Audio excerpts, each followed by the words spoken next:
बिस्मिल्लाहिर्रहमानिर्रहीम। अस्सलाम वालेकुम व्यूअर्स, आप देख रहे हैं लियाकत फिज़िक्स और आज हम नया चैप्टर स्टार्ट करने जा रहे हैं जो कि है work, power and energy.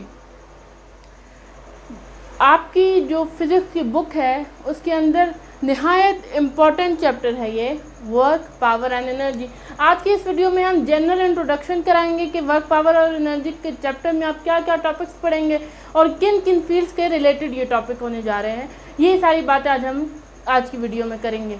Video start करने से पहले अगर अभी तक आपने हमारा चैनल सब्सक्राइब नहीं किया तो प्लीज़ पहले हमारा चैनल सब्सक्राइब कर दें, साथ में बेल आइकन प्रेस करना मत भूलिएगा ताकि हमारी आने वाली इसी तरह की नई वीडियोज़ का नोटिफिकेशन आपको मिलता रहे। तो अब आप देखें कि हम वर्क, पावर एंड एनर्जी में पढ़ने क्या जा रहे हैं। तो आप पहले वर्क को देखें, पावर को देखें और एनर्जी को देखें। तीन अलग अलग चीज़ें हैं। वर्क किसे कहते हैं? हम काम को कहते हैं, सही है।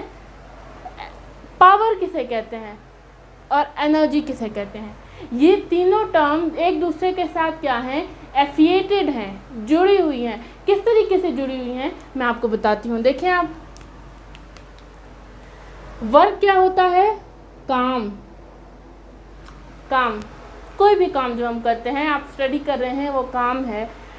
आगे हम जब पढ़ेंगे तो फिर हम बाकायदा डिफाइन करेंगे कि फिजिक्स के अंदर किस चीज़ को हम कहते हैं कि यहाँ काम हो रहा है, किस चीज़ को कहते हैं काम नहीं हो रहा। ये सारी चीज़ें हम वन बाय वन डिस्कस करेंगे, लेकिन जनरल आज हम इंट्रोडक्शन सिर्फ कर रहे हैं। तो वर्क क्या होता है? काम। एनर्जी क्या होती है? तवानाई। तो व्यूअर्स, जैसे कि हम जानते हैं कि ये दोनों चीज़ें एक दूसरे के साथ जुड़ी हुई हैं। काम है तो तवानाई होना भी ज़रूरी है। आपके पास एनर्जी होगी, सही है। अगर आपकी बॉडी के अंदर एनर्जी स्टोर है तभी आप काम कर सकते हैं। अगर एक स्टूडेंट स्टडी कर रहा है तो अगर उसकी बॉडी के अंदर सफिशिएंट एनर्जी मौजूद है तभी वो स्टडी कर सकेगा ना। मीन्स आपने वॉक करना शुरू की और आप वॉक करके गए पार्क तक, पार्क से वॉक करके वापस घर आए। अब वॉक करना क्या है? वर्ब है ना, काम कर रहे हैं आप कोई ना कोई। अब उस काम करने के लिए, यानी कि आपको वॉक करने के लिए, रन करने के लिए किस चीज़ की ज़रूरत है? एनर्जी की ज़रूरत है। तो क्या हुआ? इस बात से हमें ये पता चलता है कि वर्क और एनर्जी का आपस में क्या है? कोई ना कोई रिलेशन है ना। क्योंकि अगर आपने रनिंग करनी है, रनिंग करने के लिए सपोज कोई भी पर्सन है, जैसे कि अहमद है, तो अहमद को रनिंग करने के लिए किस चीज़ की ज़रूरत है? एनर्जी की ज़रूरत है। एनर्जी वो किस चीज़ से लेता है? बाय फूड लेता है। तो मतलब क्या है कि अहमद को वॉक करने के लिए किस चीज़ की ज़रूरत है? एनर्जी की ज़रूरत है। मतलब कि वॉक और एनर्जी के दरमियान रिलेशन पाया जाता है। एनर्जी के बगैर काम नहीं हो सकता और काम भी एनर्जी के बगैर मुमकिन नहीं है। समझ आइए आपको? वर्क, पावर एंड एनर्जी जो चैप्टर पढ़ रहे हैं हम अभी, क्या पढ़ रहे हैं हम? इन दोनों के दरमियान का रिलेशन पढ़ रहे हैं। सीधी सी बात है, आपको समझने में बड़ी आसानी होगी। वैसे ही मैंने इसलिए ये वीडियो रिकॉर्ड की ताकि आपको चैप्टर का जो नाम है वही पता चल जाए कि आखिर वर्क, पावर और एनर्जी, इन तीनों टॉपिक्स को एक चैप्टर में बंद करने की वजह क्या थी। तो वजह ये है, आप जितनी भी बुक्स देखेंगे फिजिक्स की, उनमें ये तीनों इकट्ठे ही होंगे। वर्क, पावर एंड एनर्जी क्यों इकट्ठे रखे जाते हैं? ये इसलिए इकट्ठे रखे जाते हैं ताकि आप इन दोनों के दरमियान बनने वाले रिलेशन को समझ सकें। देखिए, हम मुख्तलिफ़ किस्म की एग्जांपल्स ले सकते हैं इस रिलेटेड। जैसे कि हमें राइटिंग करने के लिए, हमें किसी किस्म का कोई भी काम करने के लिए क्या रिक्वायर्ड होती है? एनर्जी रिक्वायर्ड है। इसी तरीके से आप बेशबहा एग्जांपल्स ले सकते हैं, क्योंकि वर्क और एनर्जी एक दूसरे के साथ क्या हैं? एफिलिएटेड है। इसके बाद जब हम चैप्टर शुरू करेंगे, हम एक एक टॉपिक पढ़ना शुरू करेंगे, तो आपको और क्लियर होता जाएगा कि किस तरीके से ये दोनों एक दूसरे के साथ क्या हैं? इंटरकनेक्टेड है। अब तीसरी टर्म रह गई है। तीसरी टर्म क्या है यहाँ पर? तीसरी टर्म है पावर। हम जनरली ये बात कहते हैं कि फ़लाने शख्स में बड़ा पावर है, वो ये काम इससे जल्दी कर सकता था, या वो शख्स बड़ा एम्पावर्ड है, उसने ये काम इतनी जल्दी कर लिया मुझसे, सही है। हमारी क्लास में जैसे कि टेस्ट हो रहा हो तो टेस्ट में एक स्टूडेंट बड़ा जल्दी जल्दी टेस्ट कर लेता है, कुछ स्टूडेंट पीछे लेजी आराम आराम से राइटिंग कर रहे होते हैं। तो हम ये सोचते हैं कि भाई सपोज़ कि अली क्या तो बड़ा पावर है, उसने फ़ौरन टेस्ट कर लिया और हम तो अभी तक बैठे टेस्ट कर रहे हैं। ऐसी बातें हम सोचते हैं ना। तो पावर क्या चीज़ है, आखिर क्या है जब जो हम कहते हैं कि फ़लाने के अंदर भाई बड़ा पावर है, तो पावर क्या चीज़ है। तो आप पावर देखें, क्योंकि पावर भी इसी चैप्टर के अंदर हमारे पास यहाँ मौजूद है। पावर,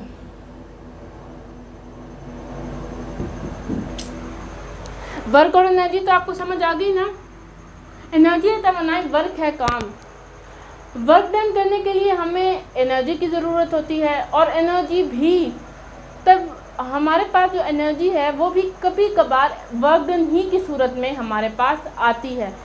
लेकिन पावर क्या चीज़ है, जितना वर्क डन हम करते हैं इन 1 सेकेंड, सही है। आपने क्या किया, काम किया, कितना काम किया, जितना भी काम किया, मतलब कि आप कपड़े धोने के लिए बैठे और आपने कपड़े धोए कोई 2 घंटे आप कपड़े ही धोते रहे। अब आपने जितने कपड़े धोए 1 सेकंड में, वो आपका पावर है। 1 सेकंड में या 1 मिनट में आपने जितने कपड़े धोए, अगर कोई कपड़े धोने का प्रोफेशनल होगा तो सीधी सी बात है जल्दी जल्दी से कपड़े धो लेगा, तो उसका पावर ज़्यादा है। आपने नए नए कपड़े धोने शुरू किए हैं तो भाई आप आराम से कपड़े धोएंगे तो उसमें क्या होगा, ज़्यादा टाइम लगेगा, तो आपका पावर कम है। इसी तरीके से आपको कोई काम आता है, जैसे कि आपको कुकिंग करनी आती है, तो आप गए किचन में, आपने जल्दी जल्दी से खाना बनाना शुरू किया। अब इस मामले में आपने काम क्या किया, जल्दी काम कर लिया आपने।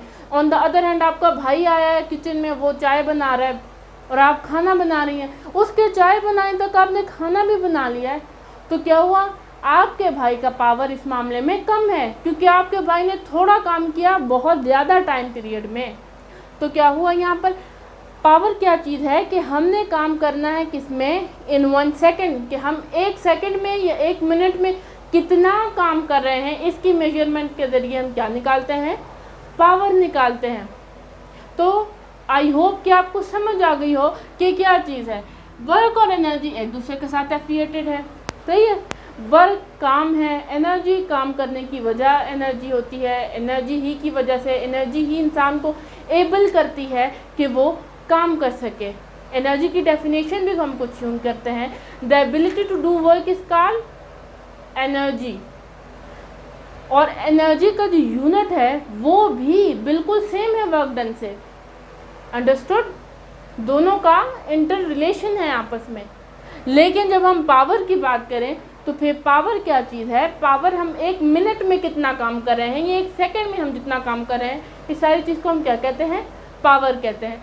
इसके अलावा हम जो इस चैप्टर में पढ़ने जा रहे हैं वो टॉपिक्स आप देख लें, अपनी बुक के हिसाब से देख सकते हैं। मेरे पास KPK बोर्ड की बुक है, पंजाब बोर्ड की बुक होगी, सिंध बोर्ड की बुक होगी, इसके अलावा जो फेडरल बोर्ड के स्टूडेंट्स हैं उनके लिए भी, कि टॉपिक्स की अरेंजमेंट चेंज हो सकती है, कहीं पर हेडिंग में कुछ फ़र्क आ सकता है, मेन चीज़ें वही हैं। आप फिजिक्स की कोई भी बुक उठा के देख लें, मेन चीज़ें वही हैं। तो इसके अलावा हम वर्क पढ़ेंगे, वर्क के केसेस पढ़ेंगे, एनर्जी पढ़ेंगे बड़ा डिटेल के साथ, साथ में इसके सोर्सेज पढ़ेंगे। एनर्जी की बहुत सारी टाइप्स हैं हमारे पास,